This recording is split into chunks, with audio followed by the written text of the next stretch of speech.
मुंबई पालिका निवडणुकीबाबत महायुतीत कोणताही तिढा नसून मुंबई भाजप अध्यक्ष अमित साटम यांनी याबाबत स्पष्टीकरण देत महत्त्वाचे वक्तव्य दिले। पालिकेत आम्ही महायुतीनेच लढणार असं देखील अमित साटम यांनी स्पष्ट केले। शिवसेनेकडून 125 ची मागणी अद्याप करण्यात आलेली नाहीये, तर जागा वाटपाबाबत अद्याप बैठक झालेली नसल्याचं देखील साटम यांनी स्पष्ट केलं।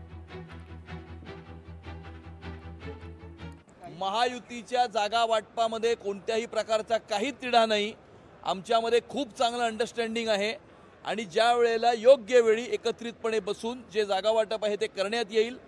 जमिनीवरती काय फीडबॅक आहे, लोकांचं काय सेंटिमेंट आहे, कुठल्या पक्षाचा कार्यकर्ता कुठल्या ठिकाणी चांगला काम करत आहे आणि कुठल्या ठिकाणी कुठल्या कार्यकर्त्याला रिस्पॉन्स मिळत आहे जनतेचा किंवा जनतेची भावना काय आहे, या सगळ्या पॅरामीटर्सवरती आधारित ठेवून आम्ही एकत्रितपणे बसू आणि लवकरात लवकर हा निर्णय करू। हे सगळं मीडिया स्पेक्युलेशन आहे।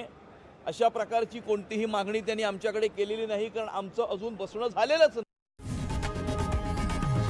लोकशाही मराठी ऐका, पहा, जागरूक रहा।